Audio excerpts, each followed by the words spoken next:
What's going on, bottom line viewers? It's Mitch here, back with another NFL video. In this video, your power rankings for the upcoming Week 14 of the 2021 NFL season. In this video, I rank every NFL team from the very worst, number 32, to the very best, number 1. Before I give you my power rankings for Week 14 of this NFL season, make sure that you do spike that like button. Don't forget to subscribe to the channel for more BLV just like this and more power rankings every week. Also, spike that notification bell when you subscribe for the latest upload. Back with the power rankings. Week 14, it's that time of the year where we distinguish the best of the best, the contenders from the pretenders. And let's kick it off with the very worst team in the NFL. That is none other, might be a little surprising, the Jacksonville Jags. Remember, guys, this is how I feel right at this moment in time. And Jacksonville is the team every single team wants to play right now. Every single team that isn't in the playoff race probably doesn't want to play them, right? And every team that's in the playoff race wants to play them because that's a free win. Why? Because their offense is absolutely the worst in the NFL. It's dreadful. Trevor Lawrence is dreadful right now. Can't make a good throw, can't make a good decision. The offensive line can't protect. They can't run the ball. The coach is the worst in the NFL. There's no reason for their coach to really motivate these players because he's probably going to be fired. There's no reason for these players to play for the coach because, I mean, he's Urban Meyer. I mean, come on. The guy is a joke. And, yeah, this team stinks. I mean, the defense plays hard, it feels like, and they can muck things up for a little while, but there's only so much one side of the ball can do when you can't score points. So Jacksonville, to me, is the worst team and the team that every good team wants to play right now because they stink. At number 31, the Houston Texans. And let's just say this about the Texans. They had their moment in the sun. They had their moment. They won their Super Bowl versus the Titans, and ever since that moment, they've gotten worse and worse and worse to the point that they got absolutely embarrassed by the Colts last week. And they're done. They're donezo. You know what I mean? Like, the Texans, Tyrod Taylor's given them a little bit of a spark here and there, but he's just not enough. He's not the answer. And the players know they're bad. They've known it, right? But there was a reason to play early in the year. Play hard. Put some good tape out there. But this is a rebuilding team. A lot of these players are probably going to move on in the offseason. A lot of these guys signed one-year contracts. What's the point? They're just collecting paychecks at this point. There's no desire from this team, just like Jacksonville, but for different reasons. Houston's bad. But here's the thing about the AFC South. How easy is it for the Colts and the Titans to be in this division? I mean, it's ridiculous. You've got the two worst teams in the NFL at number 32 and number 31, the Texans. Now, at number 30, we have the Detroit Lions. Fresh off their only win of the season, their first win of the season over the Minnesota Vikings. What I can say about the Lions that differentiates them from the Texans and the Jags, they're still playing hard. They're still playing with fight. They're still grinding it out. Now, maybe that might pass because now they've won a game. But you can tell this team believes in their coach, Dan Campbell, plays hard for their coach, Dan Campbell, and despite all the odds, we're able to come out with an upset victory over the 7-point favorite Vikings in that game. Impressive stuff from the Lions. I feel like this team out of these last final three have the brightest future. And I will say that much because they have a couple areas I do like that they can build on. The offensive line, TJ Hawkinson, DeAndre Swift, possibly the defensive line. The Lions, congratulations Lions fans on your first win. Likely your only win of the season. But hey, it was fun. And this team has been watchable. I can say that much. And I can't say that about some other teams in this league, even ones that are above them. So the Lions at number 30. At number 29, I have the New York Jets. Jets. Jets. Now, The Jets at number 29. I thought Zach Wilson, again, didn't play so bad. And overall, I feel like the Jets, they're just not absolutely dreadful. But again, I say it every week. Not a big fan of the coaching staff. Not a big fan of the defensive scheme. I like aspects of the team. I think there's young talent to be had on this roster. But quite simply, they don't match up with a lot of the best teams in football. They're going to get hammered a lot of the time because they have the worst defense in the NFL. And Gardner Minshew was amazing versus them. So the Jets are bad at number 29. At number 28, I have the Chicago Bears. The Chicago Bears are probably that team that somehow is still in the playoff race that has absolutely negative chance of making the playoffs. Like, this team is absolutely horrific. Their offensive line can't protect. Their quarterback position is a joke, like maybe the worst in the league. Wide receiver without Allen Robinson in recent weeks has been very limited. Just playmaker in general, very limited. Defensively, a lot of injuries have taken them from being a very good unit to just an average one. And Matt Nagy is holding on to his job for dear life. They need a lot of work at number 28.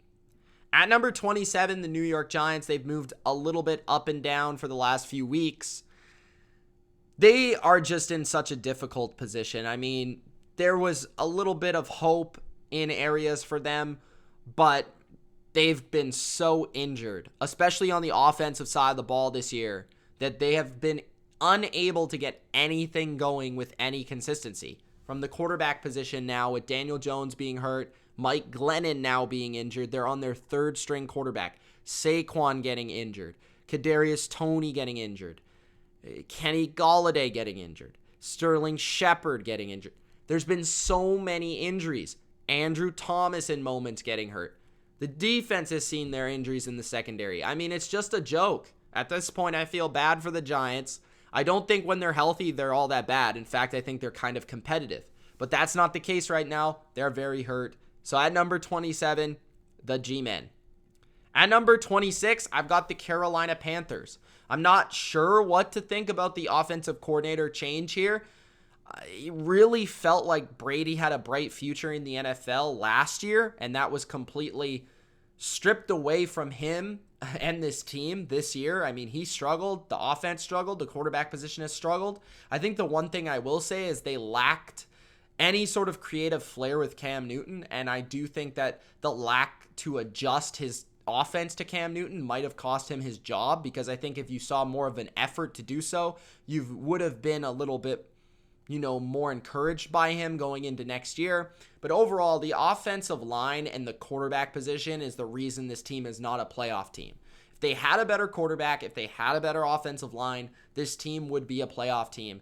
Not saying Cam Newton isn't like absolutely the worst, but like you can clearly tell at this age, at this moment, he's not the answer. He's a good bridge guy to have and a good leader to have. This is a defensive team. You lost Christian McCaffrey. You have to wonder about his longevity now in the NFL. This team has a lot of answers, or needs a lot of answers this offseason. Maybe they're going to be in that quarterback market for a big name, potentially. They need to just completely revamp the offensive line, but they do have a lot of talent at the skill positions on defense. So I'm looking forward to seeing how this team builds their roster in the offseason, but they're done this year at number 26. At number 25, the Atlanta Falcons, one of the most limited teams in the NFL, least talented, most limited teams, and that is the Atlanta Falcons. Matt Ryan can still play a little bit, and they've got Cordell Patterson, who's very fun to watch. Kyle Pitts makes a nice play every once in a while, and you see his potential every once in a while, but teams are kind of honing in on stopping him, and that's made it difficult, like the BUCS did, the Patriots did, and etc. And I feel like the defense plays hard, they just don't have the talent. I like A.J. Terrell, I like Grady Jarrett, I like their linebackers. They just need more talent, and they need to go through an offseason where Arthur Smith can build this team in his image. That means improving the offensive line. That means improving the running back position. That means making this team a more power football team with the threat to pass, as opposed to a pass-first team with a little bit of a threat to run. that is what's mixed up with this team. I think you could keep Matt Ryan, maybe try to get him to lower his salary a little bit, improve the O-line, improve the running game. That will make Matt Ryan a more credible quarterback because less pressure will be on him, and then improve that defense. You've got good coaching. I think this team can be solid next year, but it might take a couple years before this team is legitimately a playoff team again. At number 24, the New Orleans Saints. The Saints are done. They had their moment in the sun, as I've suggested for other teams. The Saints showed a little bit of promise, and I said before the year, they remind me of last year's Patriots.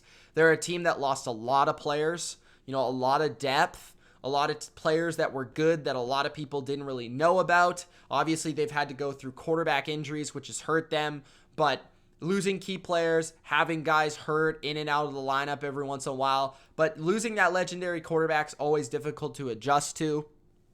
Sean Payton's done his very best to be able to do that, but this team recently just hasn't been able to put it all together due to losing pieces on the offensive line, due to not having Alvin Kamara, due to never getting Michael Thomas back. So this is a team that I feel like finish strong, try to find out what you have potentially in some younger players, maybe at wide receiver, maybe at defense cornerback, or even seeing what Taysom has left to offer you.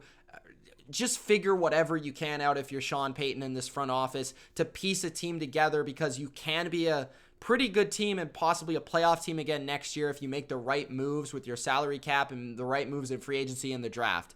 So the Saints are a team that I'm not too bleak with. I just feel like this year they just don't have the answers from a skill position perspective, from a quarterback perspective, and that's simply why they are at number 24. At number 23, the Seattle Seahawks. The Seahawks have risen a tad bit, and I almost wanted to put them higher, but it's difficult to do so due to their inconsistencies all year long, even with Russell Wilson. I believe they're 3 games under 500. I believe they're 3-6 with Russell Wilson as their quarterback. So the Seattle Seahawks did play better this past week versus the 49ers. I actually argue they should have won that game by more. I think their defense plays hard, but again, another defense that just isn't very talented up front or in the secondary. They just don't have enough cover people. The run defense is solid. Pete Carroll, it's his time to go. The offense is extremely lacking in creativity even still. And Chris Carson, not having a legitimate running back has been hurting this team. So I feel like the Seahawks at number 23, do they have the slimmest of chances to make the playoffs? Sure. Is it going to happen? No. At number 23. At number 22, the Denver Broncos. The Broncos are a very tough team to gauge. I just feel like they're very average, and that means there's going to be a lot of inconsistencies with who they beat and who they lose to. At times, their defense can play shutdown football. They did again versus the Chiefs. Their secondary is very good, very well schooled, and their young pass rushers are actually playing fairly well. Their weakness is in the run game defensively, but a lot of teams haven't been able to take advantage of that. Offensively, Teddy Bridgewater is not the answer. He's just simply not. The offensive line is average but not great, has its bad moments, and I feel like they need more Javonte Williams in their life, and hopefully he can break out in this last part of the season to have a real high point to lean on with your offense and an identity to lean on going into next year to be the run game, to be Javonte Williams. And I think this team, if they can find a quarterback, it's been so many years in a row where I've said this about the Broncos, but it truly is the case. If they can find a quarterback, and I think maybe change their offense a little bit, they can be a team that can be pretty darn good and one to watch. At number 22, I don't think they're going to make the playoffs, but they play everybody pretty hard. At number 21, the Pittsburgh Steelers, a lot like the Broncos to me, fairly strong defense with a defensive-minded coach. They are very inconsistent, very tough to grade, and I feel like the Steelers, both the Broncos, have skill talent that impresses you week to week. I think the Steelers wide receivers, specifically Deontay Johnson's been very impressive. I think the young tight end, Fairmouth, has been pretty impressive. Najee Harris, a little bit up and down, a lot of production due to a lot of attempts and a lot of work. But he has his moments here and there where he shows off, but others where he's lacking efficiency. The offensive line is really weak, and the quarterback is really weak, and those are the two areas that are holding this team back. The defense isn't quite dominant like it used to be the last 2-3 years, but it's still really solid. I just feel like the offense isn't doing enough. It's not consistent enough. It's not creative enough. Ben isn't making enough plays. The Steelers just aren't it this year. They could pull off an upset versus a divisional foe like the Ravens. I just don't think they can have consistency from week to week to week in order to get to the playoffs and get enough wins to get to the playoffs. At number 20, I have the Cleveland Browns. Now, the Browns are really tough to figure out too. I mean, I don't like Baker Mayfield. I think he's been one of the worst starting quarterbacks this season and the biggest reason the Browns are underachieving this year. Their passing game is just not good enough. They don't have great receivers. That hurts them. And their run game is good, but when you can hone in on the run game and just stop one part of an offense, it's a much easier on a defense. The defense is solid, but it's not fantastic. It's most of the time overrated. I like Denzel Ward. I like the front four in terms of rushing the passer, but they can be ran on. They're a bit small up front. I think there's areas where you like them. There's parts where you dislike them. I think they're a team that we'll see if they can piece things together at the end of the year. I'm not counting on it, but I won't necessarily say I'm done with the Browns to make the playoffs, just because they have shown in the past that they can be a team to hit the stride, and they do have talent where you're like, I'm going to keep the door open, but I just don't feel like it's their year this year. The Cleveland Browns at number 20. At number 19, the Las Vegas Raiders. The Raiders are probably, without Derek Carr, a bottom 10 team in the NFL. But with Derek Carr, they're made competent. Now, I really like Hunter Renfrow. Without Darren Waller, really hurts the offense. The offensive line's been very inconsistent in both the pass and run game. I think they've lacked to replace Henry Ruggs. You know, Deshaun Jackson's had some moments, but not enough moments. Bryan Edwards hasn't had the breakout we thought he could. The defense has been pretty solid. Again, versus Washington, pretty darn good, but maybe not dominant enough to make this team a playoff team. And the Raiders are just that. They're just an average team. You know, they're capable of upsetting teams because of Derek Carr can just turn it on and have a great game. They can win a shootout here and there, and their pass rush can wreck games, but I just don't think they have enough overall from a talent perspective on either side of the ball, and it's too much reliance on one player to get it done. So the Raiders are at number 19 for me. At number 18, the Minnesota Vikings. They have dropped drastically. I am done with this football team. They lost to the Detroit Lions, and that's all I got to say about that. Their defense is falling off a cliff, getting hurt. They're too old. They can't cover, right? Man-to-man coverage, they can't play because they're too slow. And the run defense hasn't been as good as it has in years past under Zimmer. Offensively, entirely too predictable. Run the ball too much. They gotta trust Kirk Cousins if they want to win games down the stretch. I don't know if they will. So at number 18, I have the Vikings.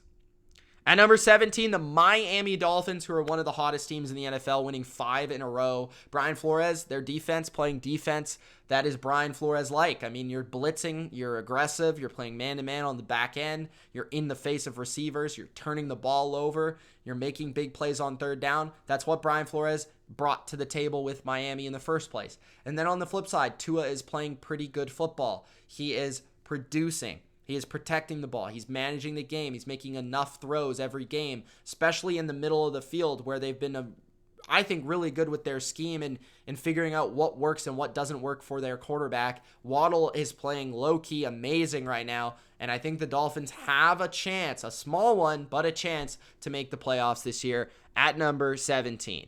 At number 16, the Philadelphia Eagles. The Eagles are very similar to the Dolphins, a team that maybe we didn't quite see making the playoffs. Very young Alabama quarterbacks, in fact, but are kind of gamers. You know, they come through. I feel like they could upset a lot of teams. They play hard. They play physical. They play tough. And the Eagles, they can run the ball on basically anybody right now. You know, they showed that Gardner Minshew or Jalen Hurts, they can win a football game.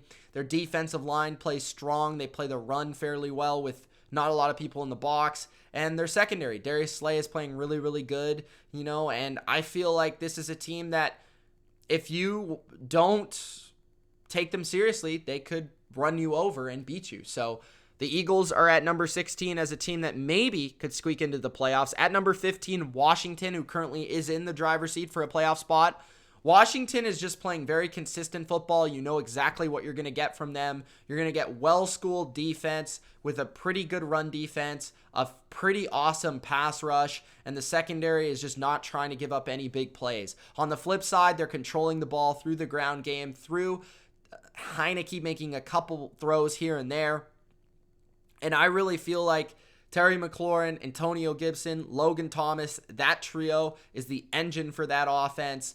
And Washington, Ron Rivera needs a lot of credit for what he's been able to do. I think Turner needs a lot of credit for what he's been able to do. I think overall, this offense, this team is playing good enough where if they can pick up a few more victories, they should make the playoffs, to be honest. I've been impressed with how they've played versus some pretty good opponents down the stretch here. So at number 15, Washington. At number 14, the Baltimore Ravens. The Baltimore Ravens are really disappointing right now. I think they're playing really terrible football, and I think they're completely overrated. I mean, Lamar Jackson is not playing like an elite quarterback at all. He's not playing like a top 10 guy. He's making way too many bad decisions. He's way too erratic with accuracy and decision making. And he's just trying to be a superhero every single play, and it's just not working out. The offensive line can't protect like it needs to. The run game isn't quite good enough. You know, Sammy Watkins is a disaster out there. Marquise Brown and Mark Andrews are good, but inconsistent at times. The defense can't tackle. The defense can't pass rush unless they blitz. And honestly, I kind of feel like Don Martindale is the guy that's carrying this team right now. You know, they're good on third down on defense. They're good in the red zone on defense. But everything else has sucked. From the pass game to the run game to the pass defense and coverage. And that's only going to hurt with Marlon Humphrey out. So this team's on a downward slide. And I feel like they are in trouble. You know, they're probably going to be a one and done come January. At number 13, the San Francisco 49ers. Another team that disappointed me this past week. They lost to the Seahawks. But I kind of understand that one. Division foe on the road. You know, Russell Wilson played well in that game. But San Francisco kind of shot themselves in the foot with a couple mistakes. Jimmy Garoppolo, you know these things. These games are going to come for him. He's just not that good, right? He's average. But he's been playing really good as of late. This was by far his worst game lately. And I feel like the defense, you know, if I had more faith in the defense, I would like them a lot more. But the secondary just, when they play good quarterbacks with good receiving cores, they're in trouble. They're going to give up 27, 30 points. And for a team that has a quarterback like Jimmy Garoppolo, it's just going to be tough to win from week to week. So the 49ers are a team that I think should make the playoffs, but I don't know if they'll be able to win a playoff game unless they match up with the perfect opponent. They're very much a matchup type team. So that's San Francisco is number 13 for me. At number 12, I've got the Cincinnati Bengals. I still have faith in the Bengals even through their loss versus the Chargers. The Chargers outplayed them. They made less mistakes. They capitalized on the Bengals' mistakes, and therefore they won. But I would say this about the Bengals. I thought they impressed me with the way they fought back. They came back. They almost won that game. A couple things went wrong for them. A Jamar Chase could have been touchdown that turned into an interception going the other way, and a fumble by Joe Mixon that turned into a touchdown. So some big plays in this game that you can pinpoint and say if the Bengals, those go the other way, the Bengals could have won. And overall, that's the way I feel about that game. I think it was a little bit unlucky. I really was impressed by Joe Burrow playing through the injury, playing hard, making some nice throws despite that bad interception. Thought he played well. I know they can run the ball pretty consistently, although they did struggle in that area versus the Chargers. Their receiving core is really good. The defense is solid enough. I think that the Bengals are a playoff team. I think they're the best team in their division right now, and I think they're going to prove that down the stretch. Entering the top 11. At number 11, I've got the Chargers just because they beat the Bengals. I would say I like the Bengals a little bit more how they're constructed. But the thing I liked about the Chargers this past week, better at defending the run for sure, and they're making more aggressive downfield throws, which is what fits Justin Herbert and what they need in this offense if they want to do anything in the playoffs. They need explosive plays. They can't keep thriving off the little dink and dunk Drew Brees from 2019 sort of stuff with Joe Lombardi. Austin Eckler is good. I feel like in the offseason, there's a few areas where the Chargers need to attack. They need to get better on the defensive line. They need to get better power running game on offense and have more of a plethora of passing plays down the field, underneath, just more creativity in that regard. But the Chargers, I feel like, are a year away from being a true contender. They're just not quite there yet, but you can see the potential with this team. I think they're good. They're just not a great team. Justin Herbert makes them competitive every week, and he can ball out on anybody, but I just don't know if they have what it takes on both sides of the ball to quite be a top 10 type of team. At number, we went back to 12. At number 10, the Tennessee Titans. I have the Titans at 10. I know some people have them higher. I get it. That's basically basing them off when they're healthy. But this is kind of a mix of both. So they're getting a little bit healthier now, which makes me boost them up a little bit on top of some AFC teams and NFC teams disappointing me overall. And the Titans' track record of playing well when they're healthy is enough to put them at number 10. But when they're hurt, they're not very good. And that's the thing that hurts me about the Titans. A lot of teams, good teams, Packers, BUCS, Cardinals, right? The really good teams, even the Cowboys to a certain degree, have been able to overcome injuries and win. The Titans have not, right? The Titans have struggled without Derrick Henry, Julio Jones, and A.J. Brown. And those are only really 3 guys. So to me, the Titans just lack a lot of depth. And I think when you lack that amount of depth, you're not going to be very good in the playoffs. So they need to get healthy, stay healthy, and develop some sort of passing game down the stretch to make me believe that they can contend. But we saw that versus the Chiefs, versus the Bills, they might be able to beat those teams based on matchup alone, which does give them an advantage heading into January. So at number 10, I have the Titans. At number 9, the LA Rams. The Rams boosted a little bit up in terms of the power rankings this week because they dismantled the Jags, but it wasn't just that, it was the way they played. I enjoyed watching them get back to running the football. I thought the defense played a lot better. I thought they were much more aggressive, much more all over the field, fast. And Stafford played better. I think the more that they get OBJ involved, the more that they keep running the ball, staying in positions where they can play from ahead, that's where they're at their best because they can unleash their blitzes, their pass rush. They don't get dismantled through the running game. They don't allow their offensive line to play drop back pass every single play and get Matthew Stafford sacked or even worse, a pick 6. So I like the Rams. I think they've still got a shot to get to where they want to go, but they're going to have to continue to improve and make strides. At number 9.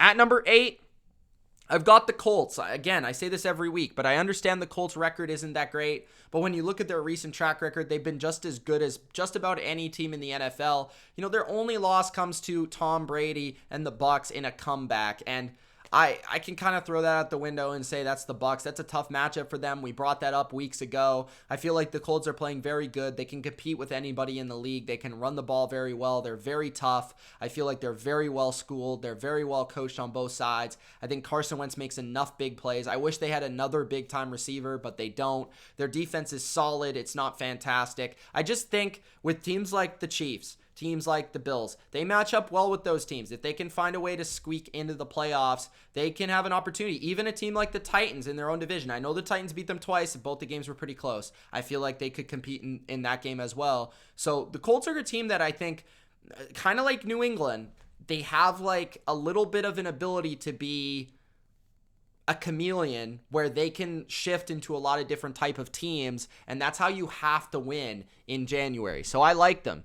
At number 8. At number 7, the Buffalo Bills. I'm keeping the Bills at number 7. It was an embarrassing loss to the Patriots on Monday night in terms of how they lost the game. There's no doubt about it, but that's not the type of game the Bills want to play, and we know this. The Bills, in order to win, need to be in a certain environment. They need to have a certain game script. We know this. That is their weakness. That's why they're not in the top 5. But when you look at what they do well, they do it really well. Now, my concern about that is part of what they do well is pass defense, and now they've lost Tre'Davious White. How will that impact them? We won't find out until they play Tom Brady this week.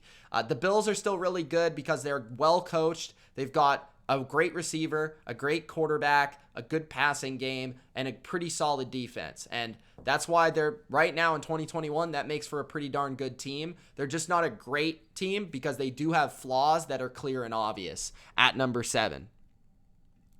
At number 6, I have the Dallas Cowboys.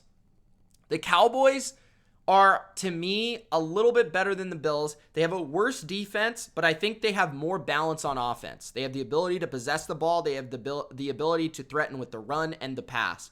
Dak Prescott has a trio of receivers that are absolutely electric, and he's a good quarterback. I like the play caller in Kellen Moore. He understands how to stay balanced. He's got a screen game. He's got a deep passing game, a short passing game, and a run game. The defense is opportunistic with a very good pass rush, and they're not dreadful versus the run, but their cornerback position leaves a lot to be desired. I think Trevon Diggs is completely overrated. Their other cornerbacks are a liability a lot of times. Lewis, Brown can be beat and can be called for PI, as we've seen. But the Cowboys are good, and I think they're going to go as far as their offense, and Dak can take them at number 6. At number 5, I've got the Kansas City Chiefs. The Chiefs have been carried by their defense and Steve Spagnuolo and Chris Jones as of late. Their offense is completely average right now, and that's the things that's being overrated. But I think what's being underrated is they're playing good special teams, good field position, battle, and they're playing good defense. And that, to me, is going to be good for them in the playoffs because they play in Arrowhead. It's going to be cold, could snow, right? It's going to be icy, could be raining. So in Arrowhead, it's going to be cold. And if you play in Arrowhead, the Chiefs got a tough defense. They've got a physical defense. They're not just going to be beat up, right? And they can cover a little bit too. And they're creative. I like Steve Spagnuolo a lot. I like Chris Jones a lot. Tyrann Mathieu, a gamer. Like, they've got pieces there. L'Jarius Sneed's very good. The offense does concern me a bit because they're very kind of one-dimensional. They have two options, Tyreek Hill, Travis Kelce. Defenses have figured out how to play them. Mahomes isn't playing well. He's not accurate right now. He's not making good decisions. He's not extending plays the way he usually does. Those things all concern me. But in the back of your mind, you always think there is the chance that he turns it on. So that's why I have the Chiefs at number 5. Playing very good right now. I just don't know if their offense can quite get back to what it was to be able to be a Super Bowl team. At number 4, the Cardinals. So this is a slight deviation from previous weeks. I've moved the Cardinals slightly down. Overall, Kyler Murray's back, D-Op's back. They won the game versus the Bears. I wasn't super impressed by it. The passing game, I think, had under 150 yards or 160 yards, whatever it was. They really didn't pass the ball that well or, for a lot of production. And the defense, though, I will say the defense, a lot of people talk about this offense and what they can do in the passing game. I think not enough people talk about the defense and how it's played this year. Pass rush is good. They're very fast. I do wonder how they'll play versus the BUCS or the Cowboys or the Packers when those teams are passing the ball against those cornerbacks. How is that going to go down? And that's something I haven't really been able to see yet. So I'm looking forward to that. I'm looking forward to Monday night to see how they play versus the Rams. Obviously, they've beaten the Rams already, but this is the second matchup of 2. So we're going to see how that goes down. Should be a good game. Cardinals I like. I'm just not completely sold that they are a Super Bowl team because I still haven't seen enough from them in terms of playing good quality teams. When you look at my top 10, they've only beaten one of the teams. Number 10, Titans, in the first week of the season. Everyone else, they haven't played or they lost. So the Cardinals are a team that I think good, really good. Record is awesome, but I still have yet to be proven that they are this best team in football that some people think they are. So at number 4, I've got the Cardinals. At number 3, I've got the Patriots. And the reason is the Patriots have been playing the best football of any team in the NFL over the past 8 weeks. They've been playing phenomenal. Their defense is by far the best in football, and that's an X factor for me. If you go into January with the best defense in football, you have a chance to win the Super Bowl, period. And on top of that, you have a very good running game. You have an excellent offensive line. You have a great coaching staff. You have a plethora of weapons that, yes, are not fantastic. They're not Randy Moss. They're not Wes Welker, but they're good. They're quality. Mac Jones has been proven to pass when he needs to and make plays that way. First the Titans, first the Browns. Won both those games by passing the ball, through passing the ball. And Special teams is good. I mean, the Patriots are probably one of the very few flawless teams in the NFL. They just aren't fantastic in the areas that people watching football like teams to be fantastic. They don't have the amazing quarterback. They don't have the amazing passing game. But what they do have is an amazing defense, an amazing coach, and an amazing ability to play any style and win any way. So that's why they're my number 3 team. My number 2 team is the Tampa Bay Buccaneers. I've got the Bucs at number 2. Tom Brady playing great, had a great game versus the Falcons. Evans, Godwin especially had an amazing game. I will say this, Rob Gronkowski looks like prime Rob Gronkowski, very close to it at the very least. This guy's the third option for this team. He is eating. If you give him one-on-one in the red zone, it's a touchdown, period. The run game is good. Like, they can power run you if they need to with Leonard Fournette, who's had a good season, borderline Pro Bowler. The offensive line's the best in football, and I believe it's because they can pass protect really well, but they can also play power football and run the ball very well as well. So I love the Bucs, the way they're constructed on offense, and without AB, they're still torching defenses, and AB is going to give them another just dimension that makes them unstoppable.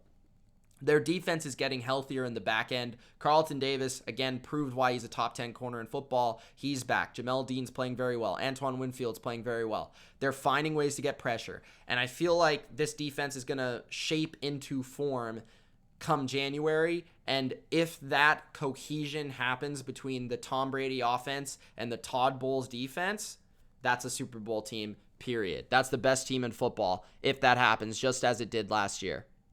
And the number 1 team in the NFL, due to their consistency, is the Packers. Aaron Rodgers is playing the best of any quarterback. I've said that numerous times right now. And not for the entirety of the year. He definitely has had rough stretches. But for the right now, last 3-4 weeks, last month, he's been the best. I feel like the O-line has overcome some injuries, played well. I feel like A.J. Dillon gives them a new dimension. I feel like Devontae Adams is awesome. I think we've seen a little bit more from guys like Alan Lazard, guys like Randall Cobb that give them a little bit more oomph at the number 2, number 3, number 4 spots at wide receiver. I am a little bit concerned in the playoffs if they play a Tampa defense at full strength, if they play a New England in the Super Bowl, will there be a game where like they score under 20 points? Because I feel like this offense isn't quite Tampa, Dallas, Arizona. Like, this is the weaker of the offenses, but their defense is good. Like, it's really solid, especially with the injuries they've had to deal with. They've overcome them. Their safety position's great. Devondre Campbell's playing great. Kenny Clark's playing awesome. Rashawn Gary's playing great. Like, if they can get healthy on both sides of the ball, we will check in. I'm not sure if that's going to happen all at the same time. If it does, I almost feel like the Packers and the Bucs, whichever team's healthier, whichever team has more chemistry in that moment in time, is probably going to win the Super Bowl. And that's kind of the way I see it right now. Like, that's kind of the way I see it. But let me know how you see it in the comments. Do you agree with me? Do you disagree with me? It's Mitch of TheBottomLineView. Hope you enjoyed this video. If you did, Gronk, spike that like button. Don't forget to subscribe for weekly NFL power rankings here on the channel. Peace.